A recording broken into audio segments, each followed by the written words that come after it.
پہاڑیاں والے میں ایک جشن کا سما تھا کیونکہ بیساکھی کا مہینہ تھا تو بیساکھی کا میلہ لگنا تھا۔ پہاڑیاں والا کے کرتا درتا شمس راجپوت اس گاؤں کے لاڈلے تھے۔ وہ ہمیشہ ہی ہر ایک کی مدد کے لیے تیار رہتے تھے۔ ان کی زندگی ان کی بیوی ملیحہ راجپوت اور بچوں میں 10 سالہ زین اور 8 سالہ روحا اور 5 سالہ امرہا میں تھی۔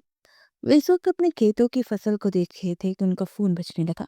انہوں نے کال ریسیو کرتے ہوئے موبائل کان کو لگایا۔ دوسری طرف سے نہ جانے کیا کہا گیا کہ ان کا رنگ سرد پڑ گیا۔ پھر وہ افراتفری میں بھاگتے ہوئے اپنی گاڑی کی طرف لپکے۔ کچھ آدھے گھنٹے کے بعد وہ ایک ہاسپٹل کے سامنے تھے۔ وہ جلدی سے گاڑی سے نکل کر اندر کی طرف لپکے۔ پھر وہ ICU کے سامنے پہنچے تو اندر سے باہر آتے ڈاکٹر کو دیکھ کے جلدی سے اس کی طرف لپکے۔ ڈاکٹر، میری ملیحہ کیسی ہیں؟ وہ بے چینی سے بولا۔ مسٹر شمس، ان کے جسم میں جنبش ہوئی مگر اس جنبش کا کوئی فائدہ نہیں کیونکہ ان کا ہارٹ بہت کمزور ہو چکا ہے اور ہمیں کسی کارڈیالوجسٹ کو دکھانا ہوگا۔ وہ ڈاکٹر جلدی سے بولا۔ تو بلوائیے نا ڈاکٹر، سر میں چاہتا ہوں کہ آپ ڈاکٹر ہیں ان سے جا کر ملے، وہ ایک بہت ہی بڑے کارڈیالوجسٹ ہیں۔ ڈاکٹر نے کہا ٹھیک ہے، میں آج اور ابھی اسی وقت جا رہا ہوں، آپ مجھے ان کا مکمل ایڈریس دے دیجیے۔ شمس جلدی سے بولا جی سر، میں دے دوں گا مگر یہاں شاید کبھی نہ آئیں کیونکہ وہ بہت ہی سخت کے ڈاکٹر ہیں۔ ان کی جتنی چاہی منتیں کی جائے وہ کبھی کسی کے ساتھ نہیں جاتے بلکہ اپنے سے جونیئرز کو بھیج دیتے ہیں۔ وہ ڈاکٹر جلدی سے بولا کون سا ڈاکٹر ہے وہ؟ ڈاکٹر راہم بخاری، ڈاکٹر نے کہا۔ وہ اس ڈاکٹر کو منہ مانگا پیسہ دوں گا؟ نہیں سر، وہی اس وقت لاہور کے سب سے بڑے کارڈیالوجسٹ ہیں اور پیسے کے لیے کبھی بھی کہیں نہیں جاتے کیونکہ ان کے خود کے بڑے بڑے ہاسپٹلز ہیں اور نہ جانے کتنا کماتے ہیں وہ ڈاکٹر جلدی سے ان کی بات پر بولا۔ شمس نے ناگواری سے سر جھٹکا۔ سر ویسے آپ ان سے بات کر کے دیکھ لیں، شاید کہ وہ آ جائے، ڈاکٹر نے کہا تو وہ سر اس بات میں ہلا کر واپس مڑ گیا۔ پھر وہ گاڑی آندھی طوفان میں اڑاتا حویلی پہنچا اور سیدھا اپنے کمرے کی طرف بڑھ گیا مگر اس کا غصہ 7ویں آسمان پر پہنچ چکا تھا۔ اس کا دل چاہ رہا تھا کہ پوری دنیا کو تہس نہس کر کے رکھ دے۔ ماما ماما، بابا آ گئے ہیں اور بہت زیادہ غصے میں لگ رہے ہیں، اور آتے ہی کمرے میں چلے گئے۔ وہ کچن میں کام کر رہی تھی کہ اچانک سے زین نے اس کا دوپٹہ کھینچتے ہوئے کہا۔ زین کی بات پر اس کا رنگ فک ہو گیا۔ پھر وہ تیزی سے کچن سے نکل کے ان کے کمرے کی طرف بڑھ گئی۔ وہ دروازہ نوک کر کے اندر داخل ہوئی تو شمس نے سرخ نگاہوں سے اسے دیکھا، پھر اس پر جھپٹا اور اسے گردن سے دبوچ کر دیوار کے ساتھ لگا دیا۔ مجھے درد ہو رہا ہے، وہ کراہتے ہوئے بولی۔ میری ملیحہ صرف تمہاری وجہ سے اس حال میں ہے، اگر تم نہ ہوتی نا تو میری ملیحہ راجپوت بے ہوش نہ لیٹی ہوتی۔ شمس گھرایا۔ آئی ایم سوری، وہ کھانستے ہوئے بولی۔ تم صرف میری بیوی کے ہم شکل ہو، میری بیوی نہیں جو اس طرح میرے کمرے میں آ جاتی ہو۔ جاؤ، دفع ہو جاؤ یہاں سے، وہ اسے دھکیلتے ہوئے بولا۔ ذہن بول رہا تھا آپ غصے میں ہے، تو اگر میں آپ کے پیچھے نہ آتی تو پھر بھی آپ مجھ پر ناراض ہوتے، وہ سہم کر بولی۔ کتنی بار بکواس کیا تم سے کہ میرے آگے زبان مت چلایا کرو، وہ چلایا۔ سوری، شمس نے اپنی وارڈروب سے بیلٹ نکالا اور اس پر برسانا شروع کر دیا۔ اس کی دل خراش چیخیں اس ساؤنڈ پروف کمرے میں دھب کر رہ گئی۔ وہ نیند جانتی ہو کر زمین پر گرتی چلی گئی۔ پھر جب ہوش آیا تو سگرانا اس کے سرہانے ہلدی کا لیپ لیے بیٹھی تھی۔ کیوں نہیں بھاگ جاتی آپ نے نا بیٹا یہاں سے؟ سگرانا نے اس کی کمر سے کپڑا ہٹا کر اس پر ہلدی کا لیپ کرتے ہوئے کہا۔ سزاوار کو سزا ملنے پر دکھی مت ہوا کرے نا، آپ نہیں جانتی میرا گناہ کتنا بڑا ہے، وہ آہستگی سے بولی تو ہمیشہ کی طرح اس کی بات پر تعجب سے دیکھ کر رہ گئی۔ ملیحہ بیٹی کا جو ایکسیڈنٹ ہوا وہ آپ کی وجہ سے ہوا، میں نے یہ مان لیا، مگر اس طرح اتنے سالوں سے سزا کاٹنا کہاں کی عقل مندی ہے، سگرانا بولی۔ بچوں کا کیا ہوگا سگرانا، کیونکہ مجھے ہی اپنی ماں سمجھتے ہیں، اور ذہن تو بالکل بھی میرے بغیر نہیں رہ سکتا کیونکہ وہ مجھے ہی ملیحہ راجپوت سمجھتا ہے، وہ ہولے سے بولی۔ سچ میں آپ کو دیکھ کر کوئی کہہ ہی نہیں سکتا کہ آپ اصلی ملیحہ راجپوت نہیں ہیں، سگرانا نے کہا تو نینا کے ہونٹوں پر زخمی سی مسکراہٹ آ گئی۔ پھر پوری رات اس نے درد اور تکلیف میں گزاری تھی مگر وہ بھی کوئی ڈیٹ ہڈی کی بنی تھی، اسے یہ درد بھی مزہ دیتا تھا، نہ جانے اسے اس سے کون سی تسکین ملتی تھی۔ راہیم اپنے کیبن میں بیٹھا اپنے مریض کی رپورٹ دیکھ رہا تھا کہ پاس رکھا فون بجنے لگا۔ یس میری، راہیم نے ریسیور کان کو لگاتے ہوئے کہا۔ سر، کوئی مسٹر شمس راجپوت آئے ہیں، وہ فوری آپ سے ملنا چاہتے ہیں، دوسری طرف سے میری نے کہا۔ مس میری، آپ جانتی ہیں نا کہ میں بنا اپائنٹمنٹ کے کسی سے نہیں ملتا، تو ان سے کہیے آج اپائنٹمنٹ لیں اور کل چیک اپ کے ٹائم پر تشریف لائیں۔